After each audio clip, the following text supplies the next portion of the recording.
ये दृष्टि का खेल है। ऐसे ही आगम के साथ आज के वह अखिलेश जैसे पंडित, जैसे कह रहा हूं बुरा नहीं मानना, जैसे पंडित है, कहीं का कॉमा, कहीं का विराम, कहीं का अल्प विराम, हमें पता ही नहीं है।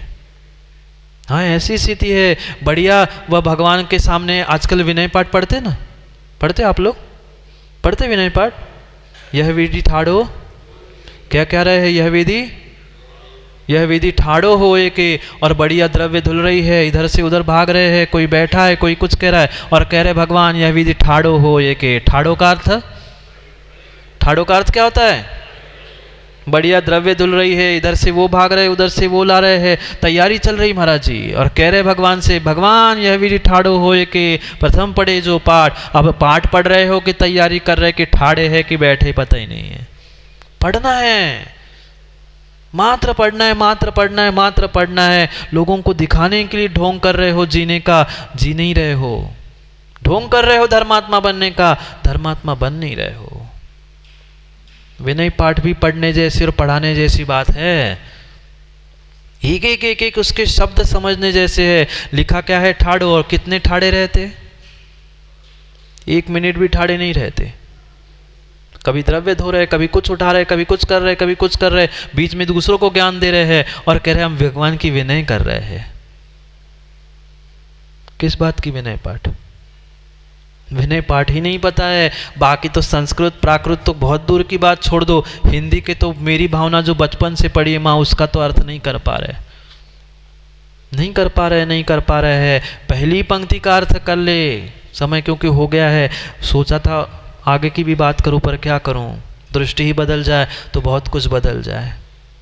क्या पहली पंक्ति अध्यक्ष जी, क्या पहली ये पंक्ति क्या है? जिसने,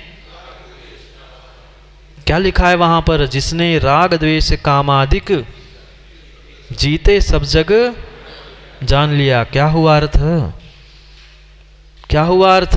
अखिलेश पंडित जी, आप तो पंडित हो ना, बहुत कुछ पढ़ा है आपने, संस्कृत भी पढ़ी है आपने सागर में रहते रहते, तो बता दिए संस्कृत नहीं हिंदी का ही अर्थ है, जिसने राग द्वेष कामादिक जीते सब जग जान लिया। क्या अर्थ हुआ?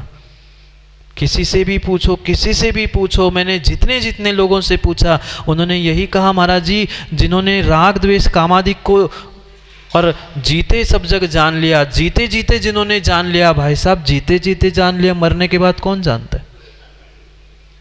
पुस्तकों में भी देख लेना, देख जी वहाँ कॉमा लगा है, मेरे सामने भी रखा है तो उसमें भी कॉमा लगा है, जिसने राग द्वेष कामादिक कॉमा जीते सब जग जान लिया, जबकि ये पूर्ण रूप से गलत है। आज तक तो यही समझते रहे और आज तक यही व्याख्या सबने सुनी है कि जीते सब जग जान लिया। अब जीने के बाद, मरने के बाद कौन सा जीव द्रव्य है जो जानता है? मनुष्य मरने के बाद कुछ जानता है क्या? ज्ञान दर्शन भी जब तक पर्याय में है तब तक है, भगवान मरने के बाद जानते हैं क्या?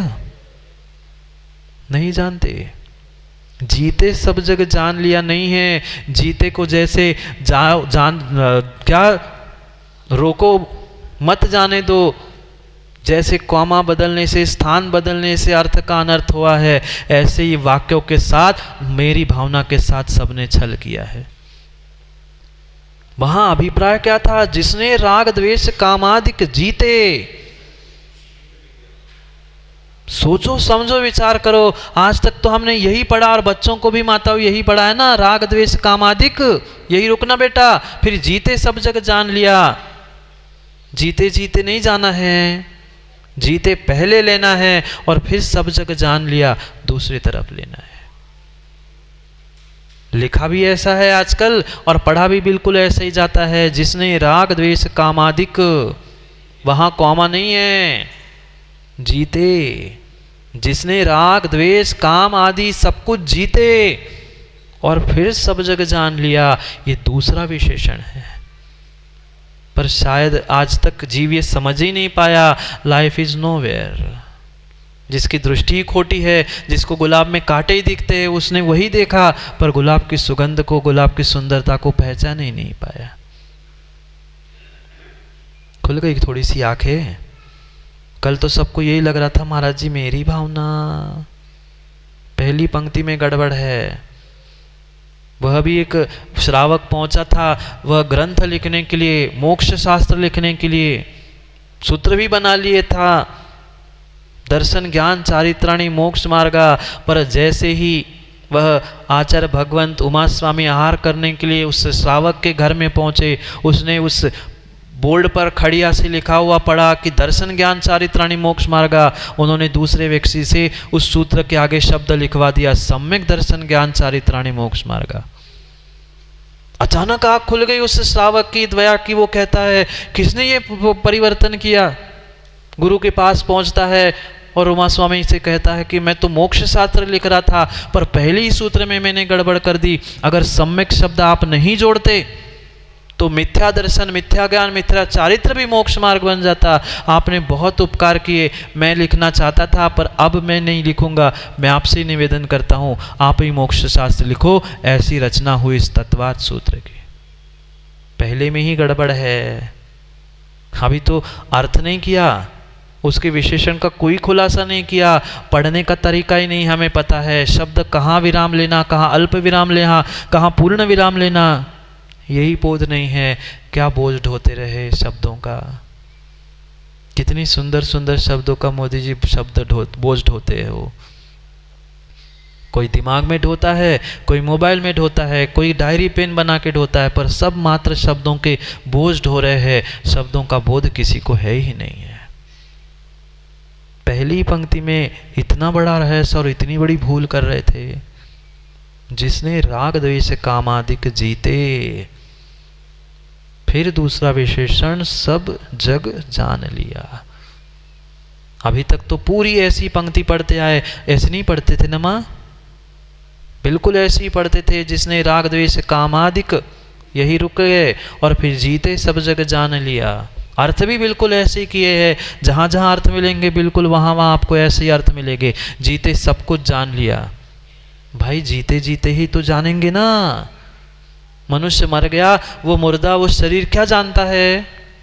कुछ नहीं जानता, कुछ नहीं जानता, कुछ नहीं जानता। इसलिए सोचो, समझो, विचार करो, अपनी दृष्टि को बदलो, अपनी सोच को बदलो। जो जैसा अभिप्राय है उसे समझने का, उसे पढ़ने का प्रयास करो। पर क्या करें, इतना समय कहाँ है महाराज जी। वो जैसे मशीन का बटन लगा लो, बटन चालू कर दो, टेप रिकॉर्डर का, सीडी प्लेयर का, ये मोबाइल का शुरू हो गया तो शुरू हो गया। उसे कोई संवेदना, कोई भावनाएं कुछ पता ही नहीं है। जहाँ बंद करो वहाँ बंद हो गया। ऐसी कैसेट बजाते हैं हम जाके भगवान के सामने, सीडी बजाते हैं। जिसने राग द्वेष कामादिक वो सबको जान लिया, बुद्ध वीर हर खत्म। 2 मिनट में पूरा विनय पाठ खत्म हो गया, पूजा भी 10 मिनट में समाप्त। और चाहते तो फल कितना है, इतना सारा मिले, करना कुछ है नहीं है और मिले सब कुछ। समझो, पहली पंक्ति में इतना रहस्य और इतनी भूल थी, फिर आगे आगे एक एक शब्दों में और पूरी मेरी भावना में कितनी भूल थी। रहस्य नहीं समझा, बोध नहीं हुआ। इसलिए तो आज तक हम जीवन का क्या, प्रत्येक प्रत्येक प्रत्येक कार्य का मात्र बोझ बोझ ढोते रहे। इंसान बने हो, भाव और भावनाओं के साथ इंसान बने रहना। हैवान मत बनो। नहीं बन पा रहे भगवान, तो कम से कम हैवान तो मत बनो। सोचो और समझो, समय हो गया है घड़ी का और आपका भी। इसलिए सोचने की, समझने की आवश्यकता है। उस देवाधिदेव अरिहंत देव की महिमा को यहाँ पहले श्लोक में, पहले काव्य में कवि महाराज बता रहे हैं। पढ़ेंगे कल, समय पे आओगे, नहीं तो फिर समय आपका ही कम होता जाएगा। क्योंकि पहले दिन मैंने बताया था 24 ही घंटे है और 7 ही दिन है। 7 दिन में से एक दिन कहीं ना कहीं किसी न किसी को जाना तो पड़ेगा ही। 7 दिन में मैं भी चला जाऊंगा, आप भी चले जाओगे। इसलिए जो समय मिला है उस समय को समझो, अपनी दृष्टि को बदलते हुए अपनी सृष्टि को, अपने जीवन को बदलने का पुरुषार्थ कर लो। क्योंकि बार बार समय मिले राजू भाई जरूरी नहीं है, नहीं है ज़रूरी। बहुत बहुत बहुत मेहनत, दुर्लभ और बहुत पुण्य के उदय से ही हमें सच्चे देवशास्त्र गुरु का सानिध्य सन्निधि मिलती है।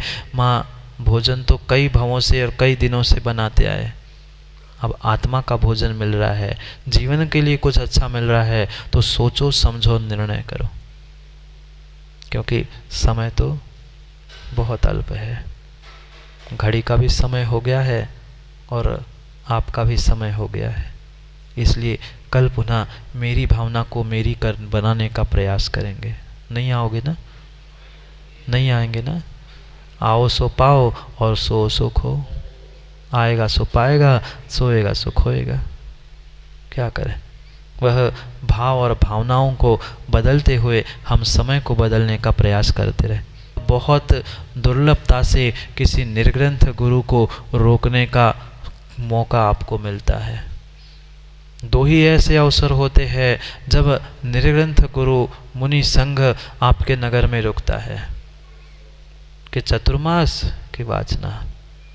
ये मुनिराजों की चर्या हुआ करती है, 1 महीने विहार, कुछ समय विहार, कुछ समय वाचना, कुछ समय विहार। ऐसा वाचना तो साधु अपने कमरे में भी कर सकता है, पर सबको लाभ मिले इसलिए ये सामूहिक रूप दिया जाता है। ना आपकी वाचना की कलश की आवश्यकता है, ना समाज की। मुनि संघ तो कमरे में बैठे बैठे ही वह अपना सब काम कर सकता है, पर जहाँ रहते हैं उनको भी लाभ मिले इसलिए वर्तमान की प्रक्रिया प्रारंभ है। पर जिनको लाभ लेना ही नहीं है, आज देखिए आप कितने ही दरवाज़ा खटखटा के भी कह के आओगे ना, जिसका पुण्य का उदय नहीं है वो आ ही नहीं सकता, नहीं आ सकता, नहीं सकता। पुण्य का उदय जिसका है वही वह सच्चे देवशास्त्र गुरु के पास पहुंच सकता है। ऐसे भी कई सारे जीव होंगे जतारा में जिन्होंने आज तक शायद भोरे के दर्शन नहीं किए होंगे, मुझे विश्वास है होंगे एक आध दो तो। ऐसे भी जीव होंगे जिन्होंने अभी कभी मंदिर नहीं पहुंचे होंगे, जिन्होंने जिनवाणी रखने का स्थान कहाँ है नहीं पता होगा, जतारा में कितनी वेदी है वो भी नहीं पता होगी। पुण्य नहीं है तो क्या करें? अपने पुण्य को, अपनी दृष्टि को, अपने आप को जगाने का प्रयास करो। समय हो गया है दुकान खोलने का। हाँ, बाकी तो समझ में नहीं आया, अभी तुरंत मुस्कुराहट आ गई जैसे मैंने दुकान खोलने का कहा। इतनी देर से कह रहा हूँ समय हो गया जागने का, किसी ने कुछ नहीं कहा। जैसे कहा दुकान खोलने का, तुरंत सबके चेहरे पे मुस्कुराहट आ गई। सही कही आप महाराज ने, अब तो बंद कर रही थी। सही है माँ, सही है माँ। कुकर खोलने का समय हो गया, किसी के दुकान के ताले खोलने, किसी के कुकर के ढक्कन खोलने। अकल के ताले खुल जाए और दिमाग का ढक्कन खुल जाए तो बहुत कुछ हो जाए। जाओ, करेंगे कल पुनः चर्चा दिमाग के तालों की और अकल के ढक्कन की। समय पर समय को काम करने के लिए कल पुनः समय पे मिलते हैं। ये सौभाग्य है, यहाँ आप लोग वाचना कलश की स्थापना कर रहे हो और नगर के कुछ युवा वहाँ गुरुजी के पास पहुंचकर गुरुजी का आशीर्वाद ले चुके हैं।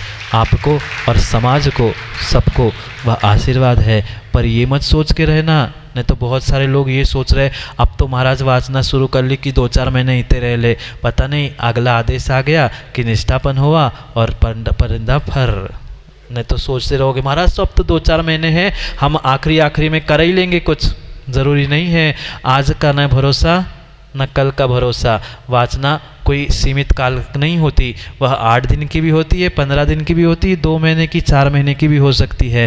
पर जैसी आज्ञा होगी वैसा समय और समय को समझने का हम प्रयास करेंगे, क्योंकि समय पे किया गया काम समय को दिलाता है। बोली भगवान महावीर स्वामी की। अंतिम देते वर्धमान स्वामी के शासन में हम सभी रास्ते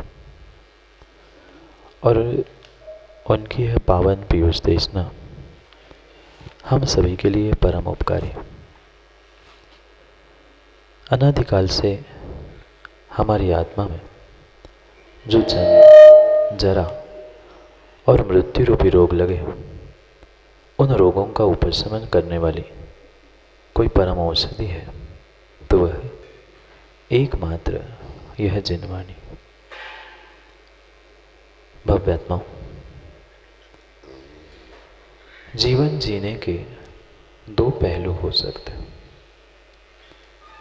पर शायद जीवों ने उन 2 पहलुओं का बोध ना प्राप्त करने के कारण अपने इस मनुष्य पर्याय के बेशकीमती जीवन को भी बोझ बना के रखा।